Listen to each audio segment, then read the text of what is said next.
গল্প তোমাতেই বসবাস সূচনা পর্ব ১ লিখেছেন নওশীন আদ্রিতা।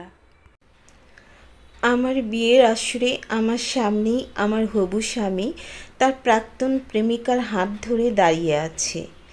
এই মুহূর্তে আমার কেমন প্রতিক্রিয়া দেখানো উচিত আমি তা ভেবে উঠতে পারছি না।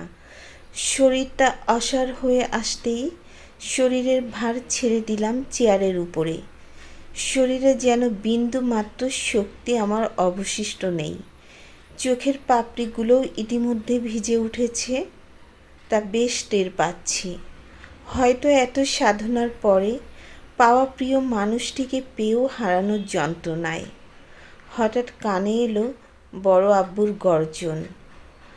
আবির, এখন অসভ্যতমর কারণ কি? লীনা এখানে কি করছে?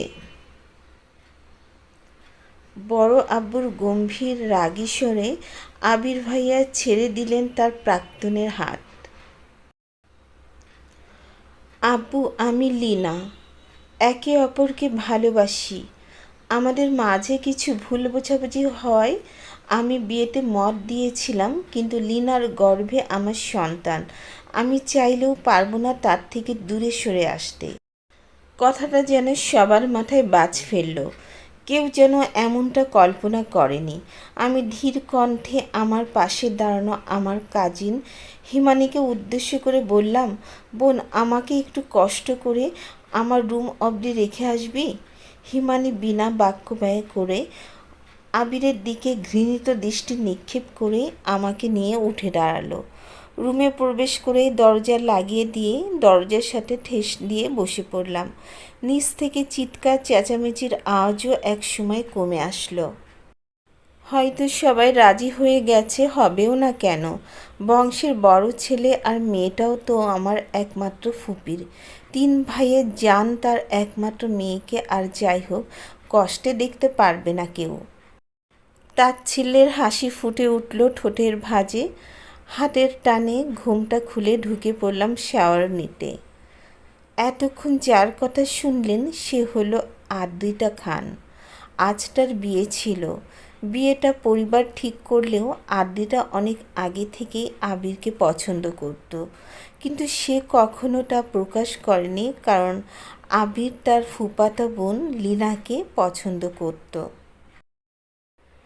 কিন্তু তাদের ব্রেকআপ আর পরিবারের এমন সিদ্ধান্ত, আবিরের হ্যাঁ বলা, সব মিলে আদ্রিতা ভেবেই নিয়েছিল হয়তো নিয়তির বেড়াজালে আবির এবার তার হবে। আদ্রিতা মূলত জয়েন্ট ফ্যামিলিতে থাকে। আদ্রিতার বাবারা 3 ভাই 1 বোন, নাহিদ খান, নাজমুল খান, নাজির খান আর তাদের একমাত্র বোন নাজিনা আহমেদ। 3 ভাইয়ের মধ্যে বড় হলেন নাজমুল খান, তারপর আদ্রিতার বাবা নাহিদ খান, আর ছোট হলেন নাজির খান, আর সবার ছোট নাজিনা খান। নাজমুল খানের 2 ছেলে মেয়ে, আবির খান আর হিমানি খান। নাজমুল খানের 2 ছেলে মেয়ে আবির আর হিমানি খান। হিমানি এবার ইন্টার সেকেন্ড ইয়ারে পড়ে, আর আবির পড়াশোনা শেষ করে এবার বাবার ব্যবসায় যোগ দিয়েছে। নাহিদ খানের একটাই মেয়ে আদ্রিতা খান। আদ্রিতা বর্তমানে অনার্স প্রথম বর্ষে। আর নাজির খানের এক ছেলে ক্লাস 8-এ পড়ে, হিমাদ্রি খান। আর আদ্রিতার ফুপির এক মেয়ে লীনা, সেও এবার অনার্স প্রথম বর্ষে। এলো কেশ ছড়িয়ে এলোমেলো হয়ে বসে পড়ল বিছানায়। পাশে থাকা ড্রয়ার থেকে ঘুমের ওষুধ 2টা হাতে নিয়ে পানি নিয়ে গিলে ফেলল, কারণ সে জানে একটু পরেই তার মা আর বাবা তার দরজার কাছে এসে হাজির হবে। আদ্রিতা এই মুহূর্তে চাচ্ছে না তাদেরকে ফেস করতে, কারণ সে জানে আদ্রিতার বাবা কতটা বোন পাগল আর নিজের মেয়ের থেকে বোনকে বেশি ভালোবাসে, সেটাও তার অজানা নয়। কিন্তু সে জানে না তার জীবনের নতুন ঝড় এসেছে। ঘুমের ওষুধের ইফেক্টে আদ্রিতার ঘুম ভাঙতে ভাঙতে 11টা বেজে গেল। ঘুমের চোখে ফ্রেশ হয়ে নিচে নামতেই চোখে পড়ল নবদম্পতির দিকে আর বাকিদের হাস্যোজ্জ্বল মুখের দিকে। আদ্রিতার ভিতর থেকে বেরিয়ে এলো তপ্ত দীর্ঘশ্বাস। ধীর পায়ে হেঁটে ডাইনিং টেবিলে বসতে নিলেই কেউ একজন তার হাত ধরে টেনে সামনে দাঁড় করায় সজোরে থাপ্পড় বসিয়ে দিল। আদ্রিতার সামনে তাকাতেই অবাক হয়ে যায়, স্বয়ং তার জন্মদাত্রী মা দাঁড়িয়ে আছে। চোখে মুখে ঘৃণা রাগ স্পষ্ট। আদ্রিতা কিছু বলার আগেই মিসেস রেনু, আদ্রিতার মা, পুনরায় আদ্রিতার গালের থাপ্পড় মেরে দিলেন। আদ্রিতা হতভম্ব হয়ে দাঁড়িয়ে রইল। আদ্রিতার কানে এলো তার মায়ের কর্কশ বাণী, কেমন নির্লজ্জ মেয়ে তুই, হ্যাঁ? লজ্জা করলো না আমাদের মাথা নিচু করতে? কিভাবে পারলি আমাদের সম্মান ডুবাতে? ছি, তোর মতো মেয়ে থাকার চেয়ে আমি নিঃসন্তানই ভালো ছিল। মরে যেতে পারলি না? আদ্রিতা কিছু না বুঝেই তাকিয়ে রয়েছে। তার কিছুক্ষণ মাঝেই তিনি নিজের ফোন বের করে তার দিকে ধরলেন। ফোনের স্ক্রিনের দিকে তাকাতেই তার চোখ লজ্জাতেই নিচু হয়ে গেল। ফোনের পর্দায় স্পষ্ট জ্বলজ্বল করছে তার আর এক ছেলের অন্তরঙ্গ মুহূর্ত। কাল লীনা আমাদের এই ছবি না দেখালে জানতেও পারতাম না এতদিন আমি এক দুশ্চরিত্রাকে নিজের আঁচলে রেখে বড় করেছিলাম। আদ্রিতা শান্ত দৃষ্টিতে তাকালো লীনার দিকে। লীনা বাঁকা একটা হাসি দিয়ে ফল খাওয়াই মন দিল। আদ্রিতা এবার চোখ ঘুরিয়ে নিজের আব্বুকে খুঁজতে লাগলো, আর পেয়েও গেল। তিনি এক কোনায় দাঁড়িয়ে আছে মাথা নিচু করে। আদ্রিতা তার মায়ের সামনে থেকে সরে তার আব্বুর সামনে দাঁড়াতেই নাহিদ খান চোখ তুললেন।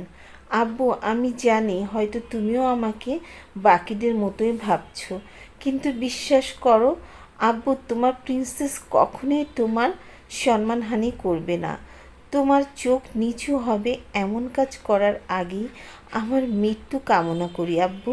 এই ঘরে উপস্থিত সবাই আমার ব্যাপারে কি ভাবলো তাতে আমার কিছু যায় আসে না আব্বু, কিন্তু তোমার চোখে ঘৃণা আমার সহ্য ক্ষমতার বাহিরে। লীনা, মিথ্যা বলবে না। আদ্রিতা অবাক চোখে তাকালো নিজের বাবা মা আর পরিবার দিকে। মুহূর্তের মধ্যে যেন চেনা পরিবারটা অচেনা ঠেকলো। যেখানে নিজের বাবা মায়ের বিশ্বাস এতটা আচ্ছাস, সেখানে অন্য কারোর বিশ্বাস আদৌ কিছু আসে যায়। সে জানতো তার বাবা আর ফুপু আর তার মেয়েকে একটু বেশিই ভালোবাসে, কিন্তু নিজের মেয়ের উপরে তিনি অন্য কাউকে রাখবেন কখনোই ভাবেনি। আদ্রিতা আর কিছু না বলেই বেরিয়ে যেতে নিলেই আদ্রিতার হাত ধরে ফেলল আদ্রির বড় আম্মু। কই যাচ্ছিস মা?